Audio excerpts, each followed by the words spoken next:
Imaginary astronaut. All right. All right, all right. Look at all these beautiful faces in here today. This is good. I'm so excited, guys. You guys can network later. Just let me talk for 5 minutes. All right, guys. Don't stay in there. All right. Thank you, guys. Thank you so much for coming to this. I just want to give a quick speech. I know you guys didn't come to see me. You came to say 3 beautiful, powerful women, but let me just talk for 5 minutes. The whole reason why we started this, guys, is to, 1, provide value, connect people, but also to show you guys that if you just start something, how this whole Lincoln Drink thing started is we were trying to figure out how so many people knew of each other, but hadn't actually met. And so in a conversation, we just said, what if we started a networking event and called it Lincoln Drink? And we wanted to provide it for everyone and anyone, started out for free, and be able to just make something happen and connect people and provide value and make people remember it. And so we're trying to change the way that people think about business, people think about connecting people in Minneapolis, and so really excited for you guys to hear what they have to say, and we'll spin it off with Nick. Give it up for the Hustler of the Year right there. Now, tonight is a special night because we got Grandma and Grandpa here tonight. Grandpa Terry, Grandma Noel. This is Gabby's grandparents. Thanks for coming out. Give it up! If it weren't for their generation, we would not be here right now, being able to freely network with one another. A bunch of hustlers here in the room. Make sure you're grabbing Instagram handles tonight. It is very important. Everybody left with more followers than what they came with. So that's the vibe we're trying to push out. We want to follow. Let's keep this going because we're going to just keep growing and make sure the next one is bigger than the last. I forgot one thing. If you guys tag Link and Drink on your stories, we're picking 10 people for free tickets to the next event. So post it on your story, tag us, show people what it's all about. All right. Thank you, Brandon. Mic 2, sit down. We got DJ Demo from Go Radio giving us shout-outs on the radio today. Oh, dude, he dyed his hair. Yeah. DJ Bieber over there. All right, we're going to start it off with the glue piece. The glue piece of the Twin Cities. Sarah Edwards, step up to the plate, please. Yeah, that's you. You can take that far one right there. You're good.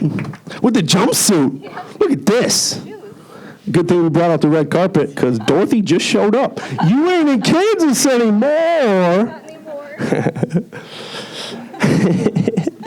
Next up, she brought her grandparents. She's a model. She's an actress. She is a power player. She's got more followers than this room combined, besides Soda Boy. Gabby Thomas, step up. Seamless, like she's done it before. Last but not least, my girl. She's the reason I'm up here tonight. She is the voice of Where the Minds Meet. She stood on stage with Gary Vee last year. Mrs. Media Bridge. Jeff, get on that, bro. Giselle Ugarte.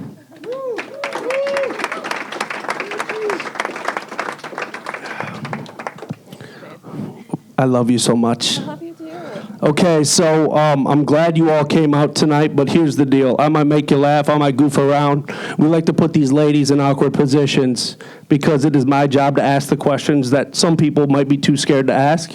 We had a lot of people submit. I might go off the cuff and ask a few extra ones. I like to start off with aha moments. You're all in a position of power right now. You have earned it through hard work and grit. We're going to go down the line, and I really want to hear, it can be 2 minutes, it can be 5 minutes, I don't care. I want to hear about the aha moment where you knew you were in the right place in your life and your momentum was moving forward. We'll start with you, Sarah. I have a couple aha moments. I don't know if anyone's familiar with me or my work, but I do a lot of what you guys are doing actually tonight, connecting, and there's a lot of power in that. And I think my first aha moment was when I produced my first I Am Minneapolis fashion show 9 years ago with no money. I was literally negative money. I was covered in student loan debt. I was working a job and then working another job. And I was like, you know what I want to do? I want to do a fashion show. And I had no idea what I was doing. And so I took what you would call now influencers, but I'm old, you guys. I'm mid-30s. So we didn't really use Instagram, but I took the movers and shakers in the community doing cool shit, and I was like, I think we should do an event that celebrates these people. And instead of using, typical models from a modeling agency, we used like a chef or a filmmaker or a photographer or a musician. And all these connections were happening. All these people were like shaking hands and meeting. And then I had this aha moment where I was like, oh my God, like this is the pulse of the Twin Cities. And then I was like, keeping my thumb on the pulse of the Twin Cities is going to be my future. And that's kind of where I am today. And I've launched a business, successful, and it's growing. And I just keep trying to figure out ways to connect and help people, because I also believe in karma. When you can help people that maybe can't help you at the time, it's weird how things kind of come around. I love it. So you're at home right now. I'm at home. Yes. How about you, Gabby? What was your aha moment? I feel like there's been a few, but the main one for me was the first time I was ever on set. So my first job was with Target, and I was modeling bath wraps. And it's like total college girl type product.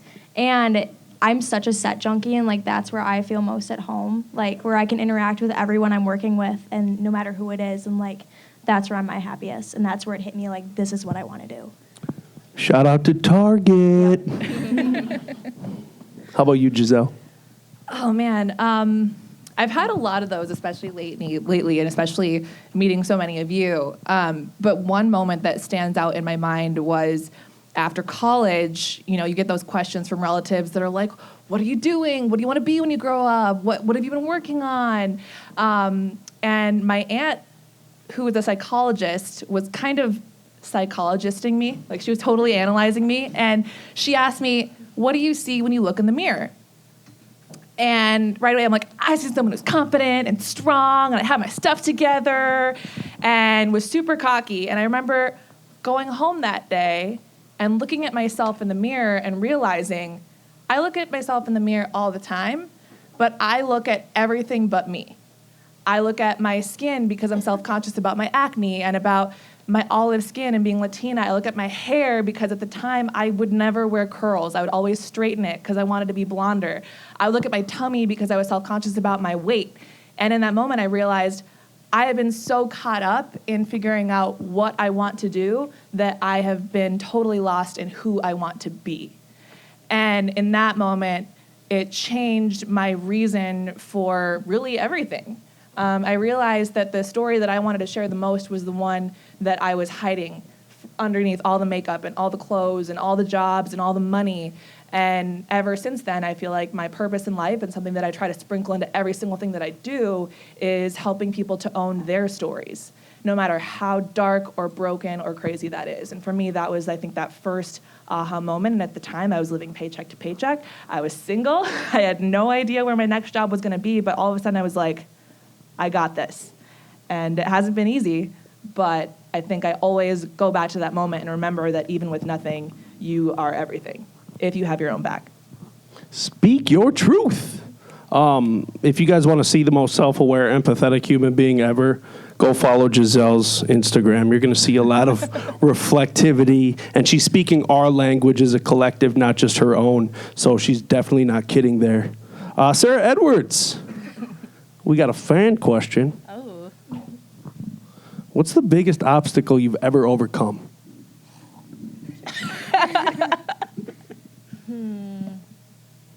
We're supposed to get vulnerable, right? Absolutely, 100%. Well, I'll just go there. I think one of the biggest obstacles I've ever overcome, honestly, was like not feeling like I could do things on my own. And I'll be completely honest, I felt like I had to kind of follow the path of like, gotta get married, gotta get a house, gotta do all this stuff. I don't know why. It's totally like those things didn't really make me happy. And then I found myself in a fairly abusive relationship, and I remember feeling like this big, and then it got real bad, and I'm like, I gotta go. I had no job at the time. I had no money, and it was like time to go. So I left, And I moved into my friend's basement, and this is not like a sexy basement, like not a room and board basement. This is like cat hair basement. And I remember waking up and feeling like, oh my God, I'm such a loser. But then what happened with that was like, well, now I really got to figure it out. So I made a list, and I was like, well, what do I need for, and this was not very long ago, just so you know. What do I need? I'm like, okay, I need a job, I need health insurance, I need, all of this stuff. And I just started crossing stuff off my list. And then the strength and the power that gave me, I'm like, oh, I could do that. Well, then I can do that. And then as soon as I kind of got in that rhythm, I was so kind of independent and felt so good about just providing for myself and like building my own empire that all of a sudden, all of that stuff that I was scared of was like I was on that other side of fear. And I think fear, as we all know, is the biggest thing that gets in our way. And anytime you can like really face it, because everything you want, and this is like one of my favorite quotes. I don't even know if it's a quote. Maybe it's a quote. But one of my favorite quotes is, everything you want is on the other side of fear. Whether it's that job, whether it's that, traveling, whatever. But it's like, what are those obstacles to get there? And if you can get past that, I promise it's gonna suck for a while and it'll be painful. But then once you make that leap, it's all really, really good. What was the question? Did I answer it? I would say you did. Obstacles. Sarah, you are the epitome of empowerment. Oh, thank you. Give her a round of applause. That's huge.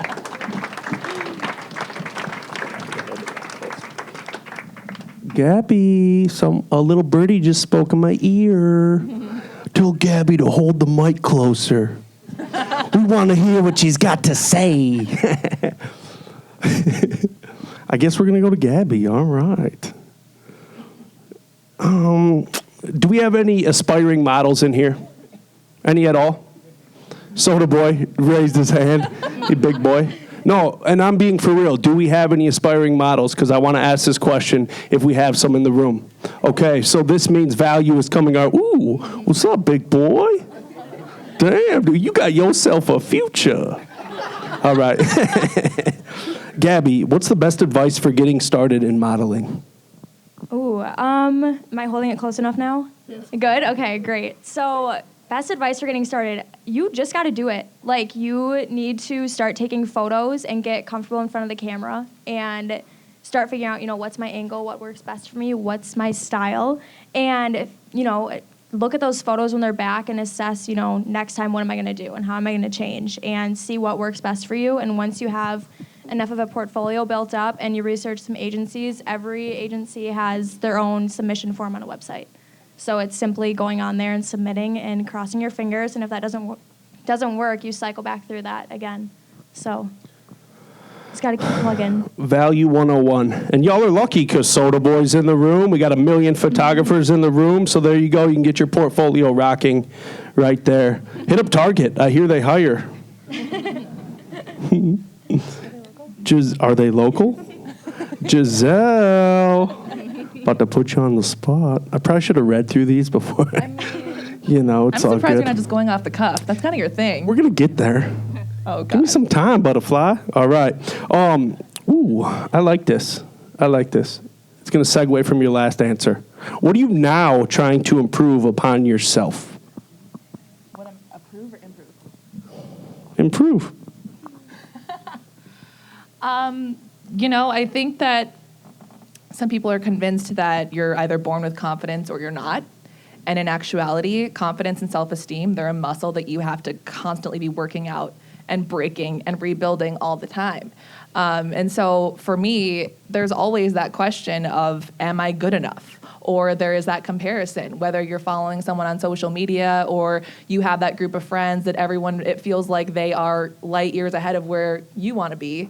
And so for me, it's constantly having to check myself. And the other day, for example, I'm going through the airport, and does anybody know who Rachel Hollis is? Anyone? I love her. She's amazing. Follow her if you don't know who that is. But I'm in the process of writing a workbook right now. And she also just wrote a book. She's actually #1 and #2 in the New York Times bestseller.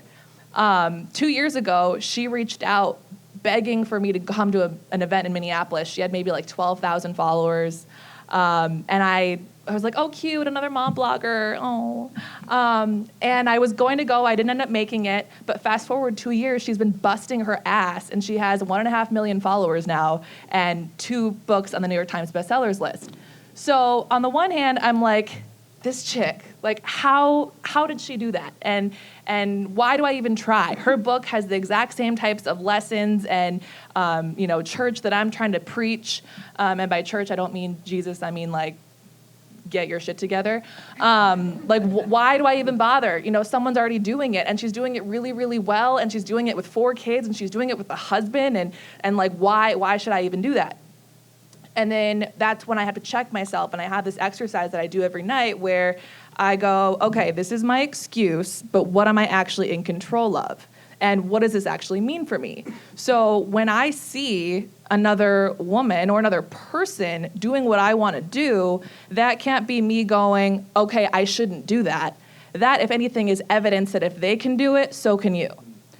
And so when I see her doing New York Times bestseller, I'm like, hell yeah, I'm going to go in my journal and I'm going to write, I am a New York Times bestseller. I am sharing a stage with her. I am asking her to speak at my event. And that doesn't mean that I'm better than she is or she's not, because if anything, she and I couldn't be more different. She's white, I'm not. She is married, I am definitely not. She married the first person who she dated. I'm still working on it. Don't Jeff. She is the mom of 4. I'm the mom of a dog and half a plant. So our perspectives could not be more different. Our audiences could not be more different. And so when you see people around you at these events and you go, oh my gosh, I want to do that. I want to throw my own Lincoln drink. I shouldn't do that because they're already doing it. No. This is evidence that what you want to do is absolutely possible, and this is the network that can help you do it if you let them. Let's collab. Slide into my DMs. I know. Constant updates, never ending. Ding, ding, ding. Fight fear. You're going to hear a common theme in tonight's panelist answers, I'm guessing, is I woke up in the morning and I fight fear. I say, F you, fear. I ain't got time for it. I'm out here making moves, making decisions, the right decisions that are going to connect me with people, and they're going to put me in the right position to succeed. If we base our lives on fear, guess what we do? We make excuses, we don't show up to the dance, and we play the comparison game. We're always dwelling on what someone else is doing when we could be doing that as well. And I want to add to that, too, that, even people who you look up to, every now and then, you got to turn them on mute. Because just because they're good for you doesn't mean that it's serving you. And so even someone who, like Rachel Hollis, who is preaching nothing but goodness and positivity, even me, I tell my followers all the time that, look, I'm putting out as much positivity as possible. I'm trying to be as authentic and raw as I can. But if for whatever reason I am rubbing you the wrong way, if I am making you feel less than, put me on mute, unfollow me, and when you're ready to come back, by all means, I welcome you. And in that case, check yourself, because one thing that you are in total control of is what you're consuming. You don't have to be scrolling on social media all day. You don't have to be, flipping through magazines or whatever it is, unless you're buying whatever Gabby's selling. Then totally buy it. But you are in total control of what it is that you're feeding to you and your self-esteem. Comparison is the thief of joy. That's one of my favorite Yes. quotes. And I think it has a lot to do with the Instagram culture. So Theodore Roosevelt probably wasn't talking about Instagram when he said comparison is the thief of joy. But I think he was calling the future or something. But I think just going on that, yeah, it is hard to not compare yourself to what other people are doing. But think of all the crappy times that you have that you're maybe not sharing, and it's everyone has them. I don't care who you are, what you're doing. We all have those really bad, insecure days. Do you all have, I know you got the little peanut, the little squirrel. Do you guys have dogs? Sarah? Gabby, do you have one? Yeah. Okay. We're going to try to guess what kind of dogs these ladies have. Because I know if I just met Giselle, I would guess the wrong dog. For sure. I would say a Doberman, a pit bull. Oh, one day, maybe. So what kind of dog y'all think? Hey, Ian, what kind of dog do you think Gabby has? I say a husky. Is he right? I don't even know what kind of dog I have. He's a complete mutt. Small or big? smallish, Beagle, Sheltie, Jack Russell, maybe some Lab. We don't know. Yeah. Yeah. Grandpa T. Grandpa T, do you think you can guess? Hi, Grandpa Terry. Do you think you could guess what kind of dog Giselle has? I know what kind of dog. We housekeep the dog. Giselle. Hi, Grandpa T. Nick. I'm Giselle. I'm a grandpa with hard hearing. Speak in the mic, Nick. What would you guess? I would say a big dog. Not a Doberman, but I'm looking at your black outfit. Maybe a shepherd. Is he right? He could not be more wrong. I have What is the little squirrel? enlarged hamster, more commonly known as a long-haired Chihuahua, named Penelope Cruz.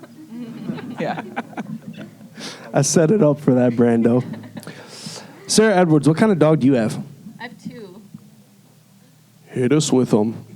One is a golden doodle, and then one is I think he's a Beagle Terrier mix, Topher and Pierre. Topher and Pierre. Penelope Cruz. Gabby, what's your name? Sparky. Okay. I can dig it. I can dig it. We're going to do a shotgun question here. Technically, this is for Gabby. We're actually just going to go down the row. We're going to nip it down to 3. I want to know 3 things that motivate you. We're going to start with Sarah. Humanity. Oh, I go next. My family. My dad. Dad's a homie. Dad's a homie. Humanity, family, dad. Sarah, number 2. My dogs. Being different. My younger self. Yeah, we need an elaboration there. I think we all grow up thinking that we don't totally fit in, but that's the thing. We all feel that way in some way or another. And I think about who I wish I had when I was younger, because I definitely didn't feel like I had people who looked like me, who had big, crazy dreams like me, who had the same skin tone, had the same hair type, had the same curves, and even, Sarah, I think actually one of the reasons why I first bonded with her online was because she was talking about that abusive relationship that she got out of, and I had been one in as well. And so often when bad things are happening, we put our walls up or we close up and we think that no one knows how we feel. And I wish that I had had that person to extend a hand saying, hey, it's okay, rather than, you're being crazy. And I definitely went to a super catty high school. I will spare the detail, but I definitely had a very toxic, abusive relationship in high school.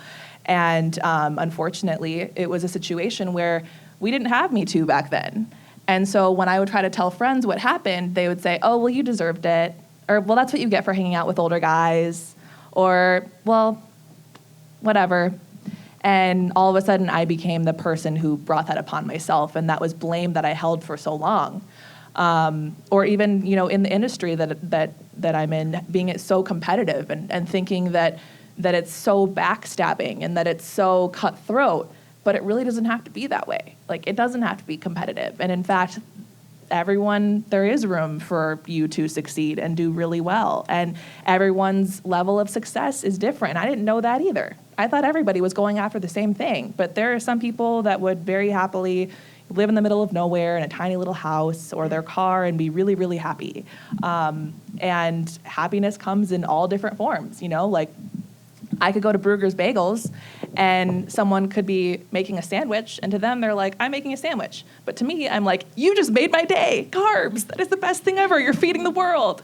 But little things, like, it's all about perspective, and I think I wish that I had that. And so now, because because I was abused, because I was left out, because I was constantly alone, that makes me be the type of person who wants to embrace, who wants to connect the dots, who wants to invite people to my table, who, whenever someone's having a party, I get myself into trouble because I'm like, yeah, the more the merrier, come on over, even if there's not enough booze or food or room for anybody. But so that's the motivation behind like being who I wish that I had when I was younger.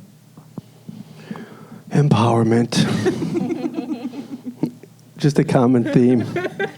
We just run circles around it. Someone call Obama. Okay, so you talked to Gabby. You talked about being different and kind of, I'm going to put words in your mouth, but using it as your superpower. Yep. How do you empower people that follow you, that you influence, to do the same? So the way I empower others is I try to put myself out there and show like that I've taken this insanely unconventional path to where I am now. And like I kept my modeling a secret for most of high school because I did not want to be that girl that was like, oh, Gabby models, she thinks she's so hot. Like by no means was that the message I was trying to like convey to others. And I kept that so to myself. And I had so many other milestones I wanted to reach before I told people that I modeled. And, by finally, like, saying that it was my senior year, I finally, like, told people what I did. And I think, like, showing that vulnerability and then online, like, through my Instagram, it's this battle of trying to show, like, what steps I'm taking and, like, how I'm pushing myself and taking these risks. And hopefully it plays out in the way I want it to. But if it doesn't, like, you're along for the ride, You're seeing my ups and my downs and my whole process. What's your goal setting look like? All over the board. I'm like such a millennial in that way where it's like I'll see someone like super cute coffee shop and I'm like, I want to open a coffee shop someday. Or like, I'll be, I'd love to own an advertising agency or a modeling agency or a clothing brand or something like that. I want to own something someday, but I don't know what. You better come back to Lincoln Drink when that happens. Yep. Tell us how you did it. Sarah, we didn't forget about you. What has been your favorite brand to work with so far and why?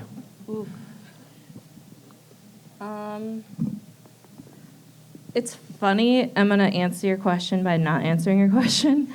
I work with a lot of different brands, and for me, I like the diversity of the problem solving.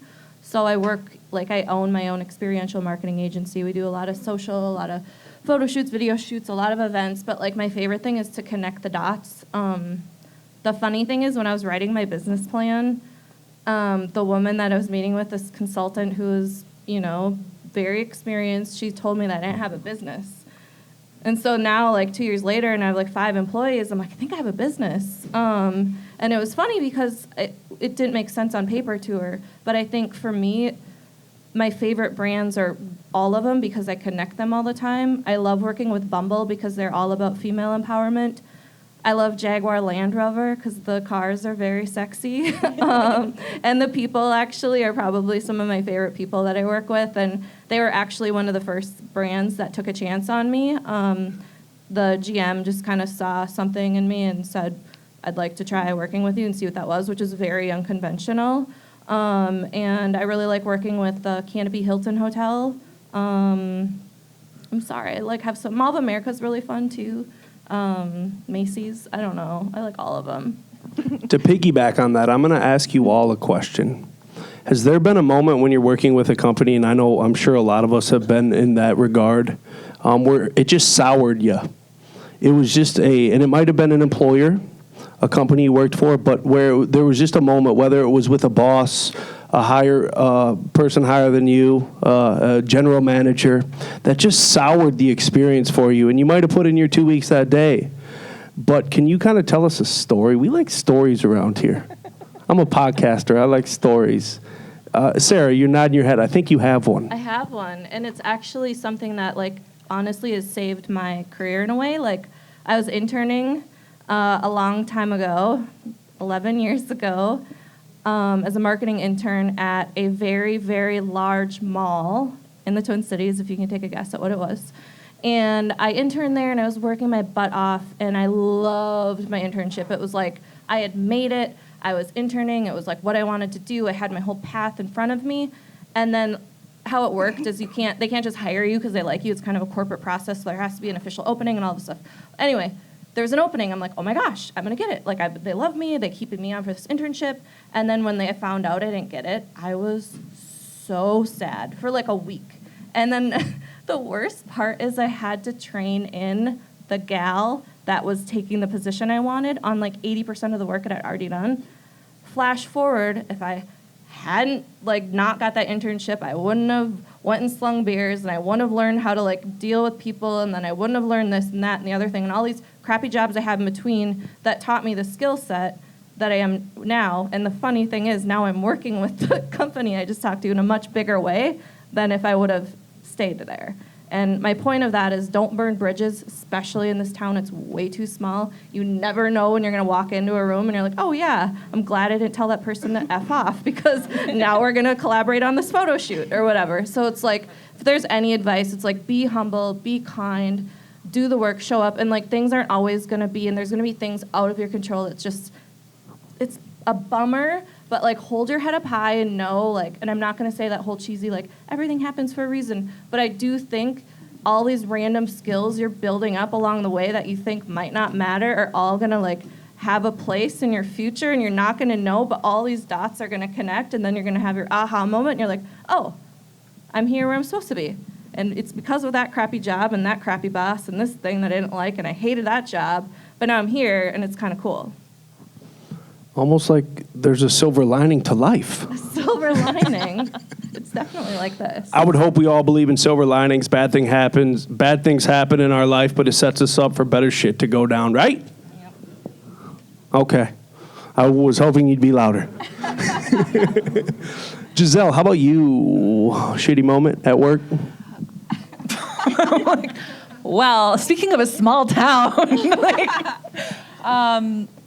no, I'll pick a moment from, I lived in Los Angeles for almost 10 years, and I worked in television and radio over there, and I guess one of the first things that comes to mind, and I also want to clarify, I'm a guy's girl, I'm a girl's girl. I will never try to victimize anyone. I always want to give everyone the benefit of the doubt. I love my dudes, so don't take anything the wrong way if I now have two stories. But actually, no, girls were the bad ones in the last one. But anyway, I was working as the host of a television show that was nationally syndicated, and we were going into our next season, and the executive producer kept asking me to dinner. And at first, I'm like, does he just want to get together, network? Because again, like, I'm a guy's girl. I have so many guy friends. I always want to give people the benefit of the doubt. But then he kept on making it very clear that he wanted to do more than just dinner, with a lot of inappropriate texts. And I turned him down gracefully, but very assertively, that no, absolutely not. It was inappropriate, and we're in a professional setting. The following week, I'm getting emails of different casting notices because, like Gabby, with hosting, you have to go on auditions too, and I see an audition for my role. So they didn't even fire me, they just replaced me. And I got to find out through email, and the two producers who I told this incident to both got let go as well. So, needless to say, was not the best experience, but because that opportunity ended up going away, it ended up opening up the door for another opportunity where someone who got let go ended up starting their own company and gave me an even better opportunity. So I always think that even if you are losing what you think is the opportunity of a lifetime, or if you let your ego get in the way, or you think it's at your dream job, whatever, there's always something else, whether it is another job or another relationship, there's always something else, as long as you're not dwelling on whatever that was. You hear that, Jeff? Woman's got standards. He's got them. He's got Stop picking on them. him. No, Jeff's the shit. Just met him tonight. Piggybacking on that, what goes through your mind or your heart or the feelings you get when you have a female casting director where you know that you're not going to have to deal with some possible crumminess?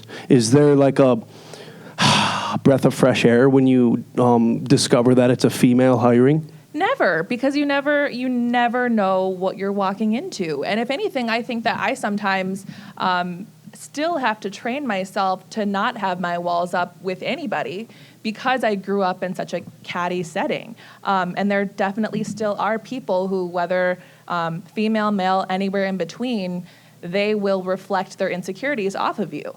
And it doesn't matter if you do anything deliberately to hurt them or if you do.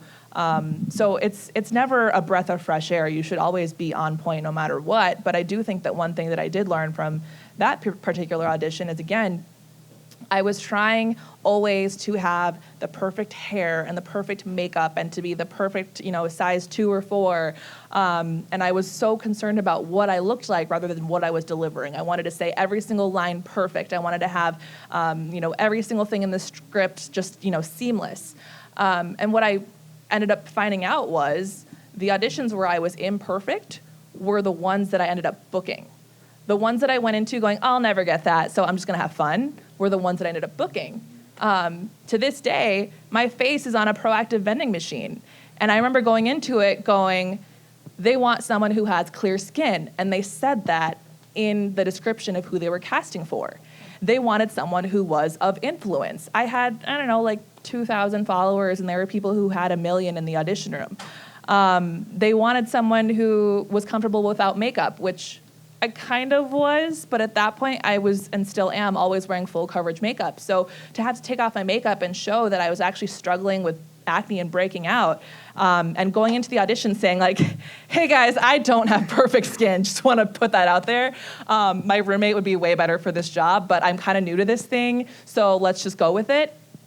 And on my drive home, they called me and they said, everyone just loved you. We want to book you for this campaign.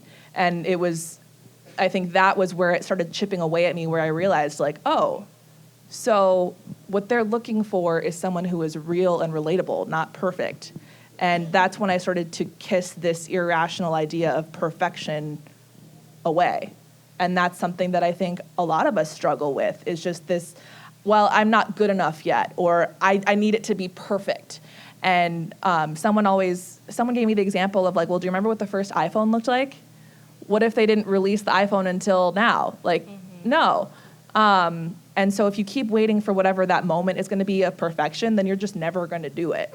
And that's something that we're always challenging each other with, of just do it and try it. And then from there, edit and add and update and upgrade and figure it out. But at least do it so that you're not just talking about it.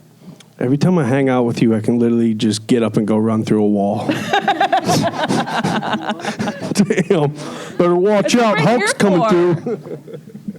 Gabby, how about you? Do you kind of have like you can feel a little bit more comfortable when there's a female hiring? In the casting room, I definitely feel more comfortable when it's a female that I'm auditioning in front of. And I don't know if that's because, like, girls relate on this level, like, intellectually, I guess, like, or we all know how many things we have against us and how insecure we can all get. And I think that, by having it, like, castings are really intimate. Like, they're analyzing everything about you. And it's, like, to walk in there and know that, like, okay, I have a woman who's watching me and evaluating me and knows kind of, like, what's spinning through my head right now. I get a little bit more level-headed, and I'm like, okay, let's kill this, But if it's a guy, I feel like, I don't know if they connect that, if they go through that whole thinking process the way a female does. So I'm a little bit more at ease when it's a woman. What was the most awkward moment you ever experienced during casting? This is a good story. So I get a call from my agent one evening, and she's like, hey, do you know how to kickbox? And I'm like, hell no, but I can learn. Like, there's YouTube. So Solution for everything, by the way. You don't know how to do it? Look it up on YouTube. And, like, I'm so lanky. I'm not a kickboxer. Like, we all know this. And so I'm in my basement practicing kickboxing videos on YouTube. And and I get to the casting, and I'm, like, I pull up in, like, the waiting room, and there's a bunch of people in there, like, waiting to go into the audition room, and they have, like, their boxing gloves on. I'm like, damn it, guys. Like, I messed up already.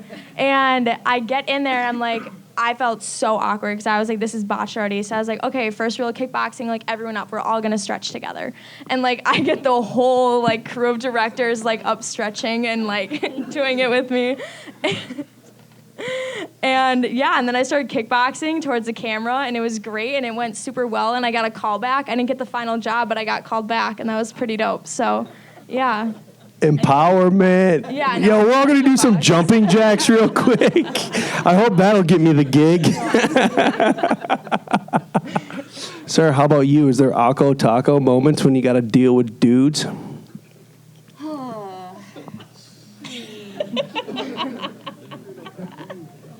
Awkward.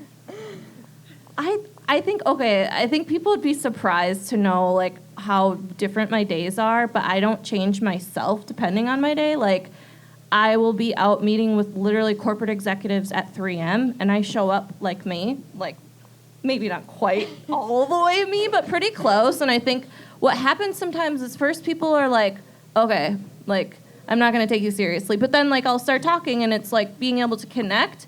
And I just kind of like, for me, my fashion and my style is like a little bit of like my protection or like my creative edge or something. And it makes me feel more comfortable, where I'm sure it makes other people maybe feel a little on edge, and maybe I kind of like that a little bit. So maybe I make other people feel awkward or something in those instances. But when it comes to like, are you saying like men specifically? Men that are hiring for jobs. I don't know if it's applicable to my role. Maybe if like it's a client, you're saying? When you have to deal with men who are in a position of power to make a decision, a yay or nay, Yeah. do you find yourself more comfortable or less comfortable when dealing with a female?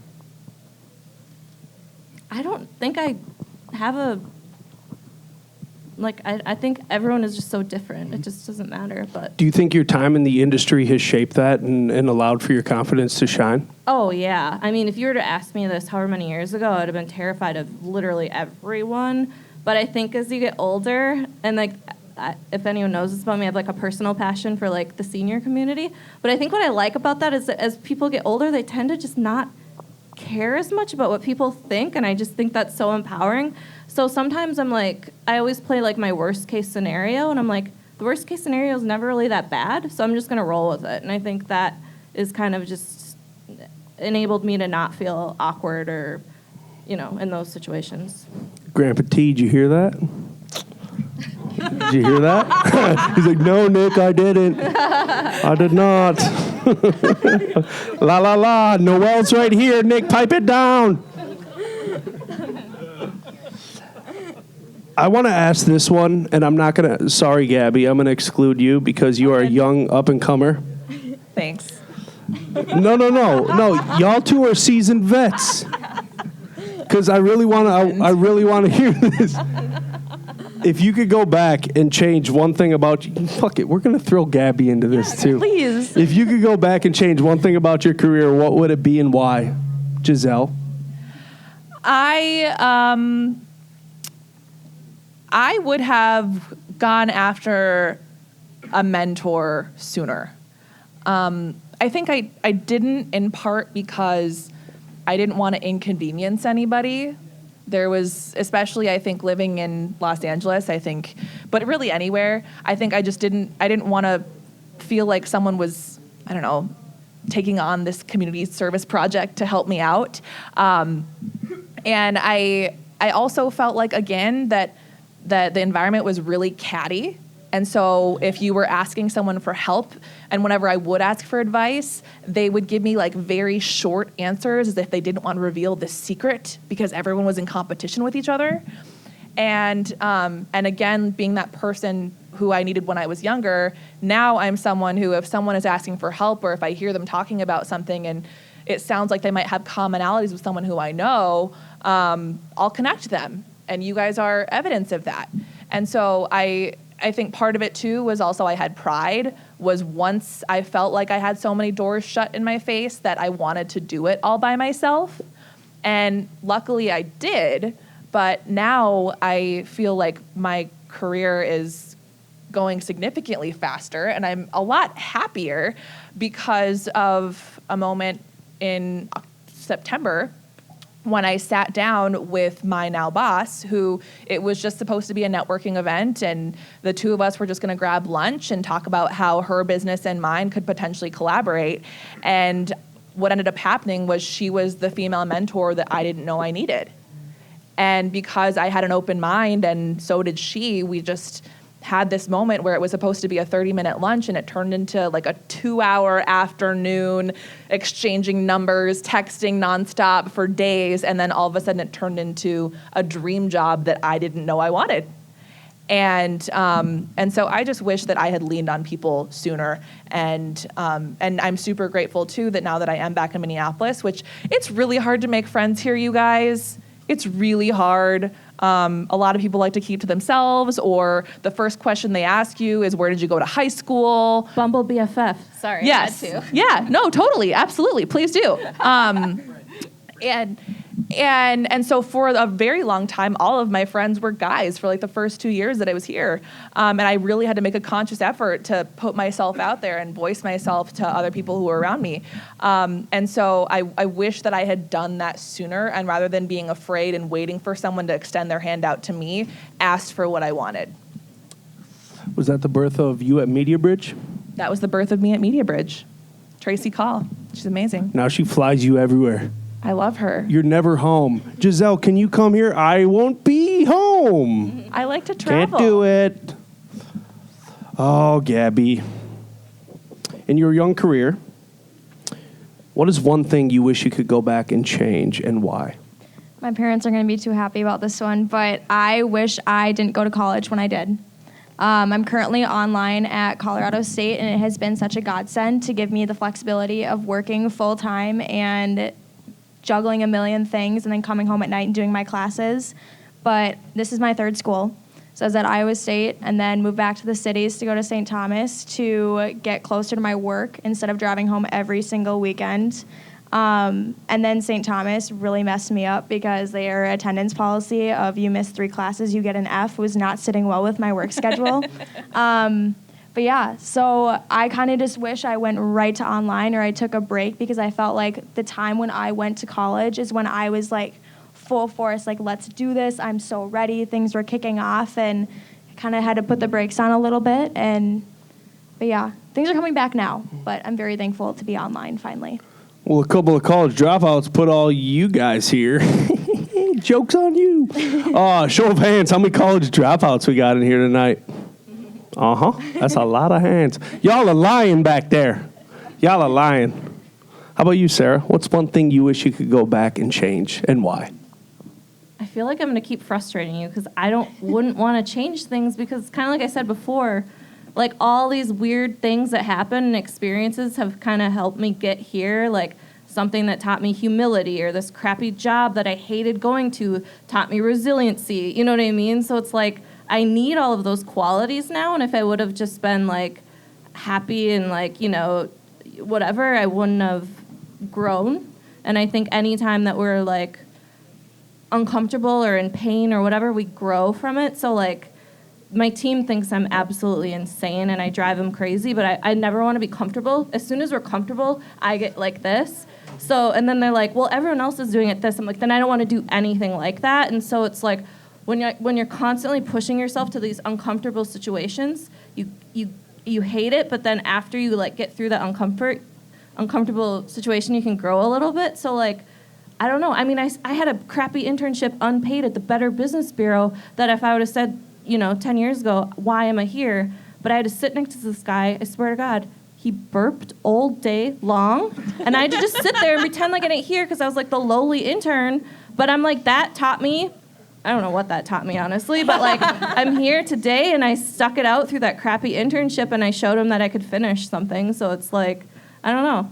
If I would have said, 10 years ago, if I wanted to be there, of course not. I have so many other plans, but I didn't know that sitting next to that burp guy was like part of my path, Well, it's such a great perspective because it's the only way the phoenix can rise from the ashes. Exactly. You have to go through the bullshit. I love it. No matter what. So why would we change anything? Damn, you're all philosophical. Yeah. All right, we've got another trifecta question. We're going to run through and we're going to leave it on a high note. Giselle. Nikolai. I like that. What's been the favorite moment in your career?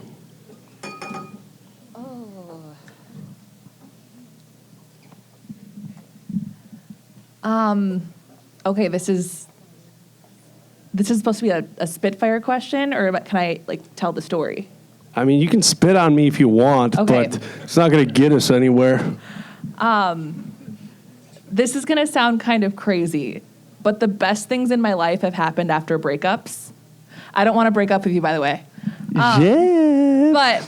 But they felt like the worst moment, and I've been through a lot of them. I've been on both sides of them. I've felt exhausted of dating. I've hated being single. I've loved being single. But the best things in my life have happened after breakups, and even after the last one.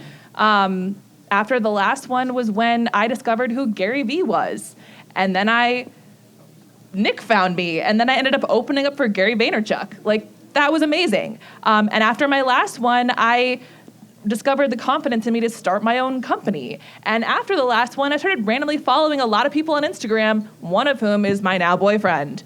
Also one of the best things that's ever happened to me.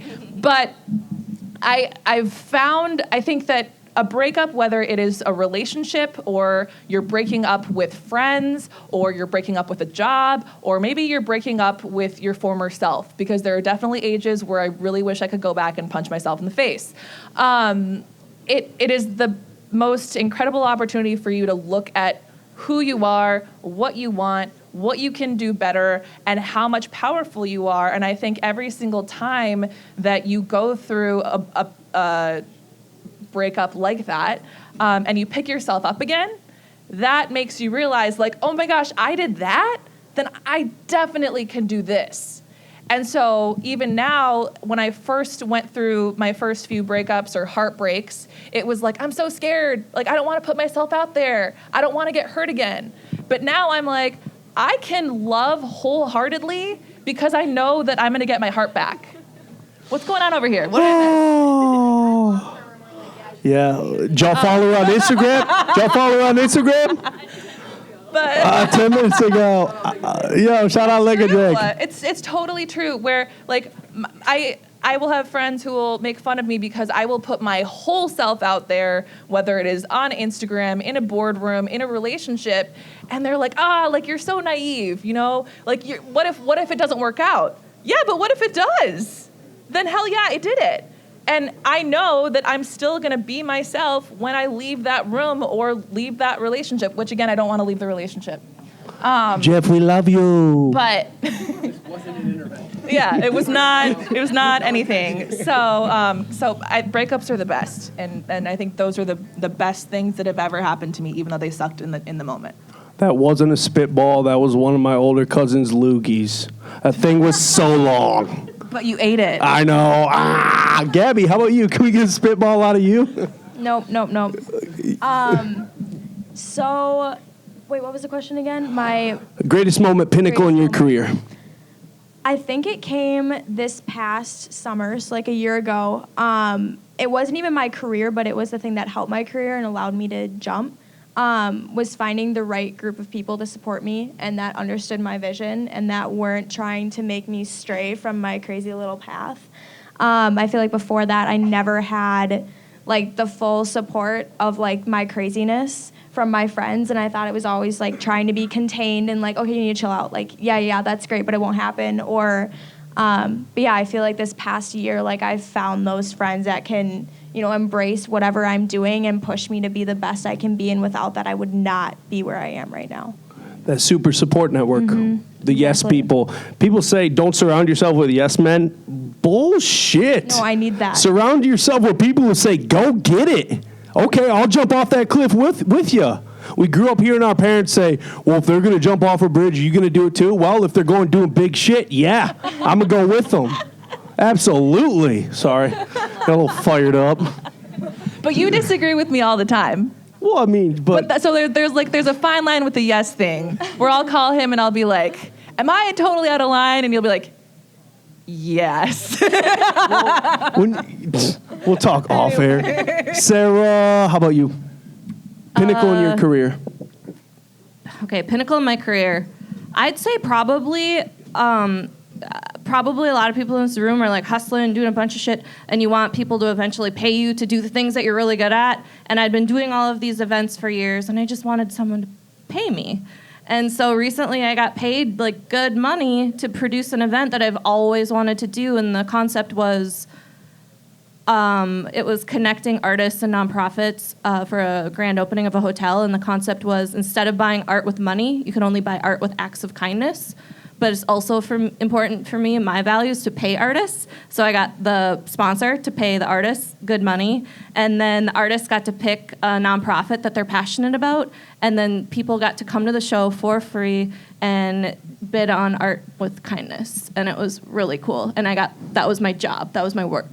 That's brilliant. And that was like something I've always dreamed of doing. How do you bid with kindness? It was more like if the artist cared about, say, animals, it'd be like, you can buy this piece of art by volunteering 15 hours at Golden Valley Humane Society, or volunteering with this nonprofit focused on the environment, or whatever the artist cared deeply about. And then so what's cool is the person goes and volunteers, they take that art home, and it's that constant reminder of like that good thing that they did. And so it's kind of like a deeper, not as transactional connection, but the cool thing is the artists are still getting paid, which is very important to me. That's brilliant. Thanks. So I have to thank these three powerful women up here right now. I have to thank their families for bringing them here, empowering them to come show up on this red carpet and share their story. You guys were really lucky to have this collective here tonight. It has grown into something we couldn't have even fathomed. I want to put you on the spot. Oh, Jesus. Hey, we didn't plan. I know. We gotta screen Nick. So Nick is a dad. His daughter just turned 1. Hey. So how has your perspective of the world changed since having a daughter? Selflessness. I used to operate like, what's going to get me forward? What's going to get my team forward? What's going to push my business forward? What's going to put more money in my pocket? What's going to, that kind of selfish act. And now it's what's going to propel my daughter forward? What's going to set my daughter up later on in life? To the point, I've got a 6-year-old German Shepherd. He knocks her over, and I consider giving my German Shepherd away. And that I would have never seen that. And that's kind of on a micro scale, but the thing is it's selflessness, and I now know what it is, so it actually empowers my teams that I embark with. So thank you. Thank you. Follow these guys. I am Sarah Edwards. Gabby C. Thomas. Giselle Ugarte. Lincoln Drink, Social Butterfly, Stationary Astronaut. We love you guys so much. We got DJ D-Mill on the wheels of steel. Follow up. Anything she needs, she can call me. Don't worry about it, that's my seed, oh, that's all me. Just know if you cross her, then you. Anything she needs, she can call me. Don't worry about it, that's my seed, oh, that's all me. Just know if you cross her, then you cross me, cross me, cross me. If you. Anything she needs, she can call me. Don't worry about it, that's my seed, oh, that's all me. Just know if you cross her, then you cross me, cross me, cross me. If you. She ain't messing with no other man. Me and her, something different. I really need all you to understand that nobody's coming close, and I don't ever wanna run around. I spent my youth jumping in and out. Hookah chaka, hookah, hookah, hookah chaka, hookah, hookah, hookah chaka, hookah, hookah, hookah chaka, hookah.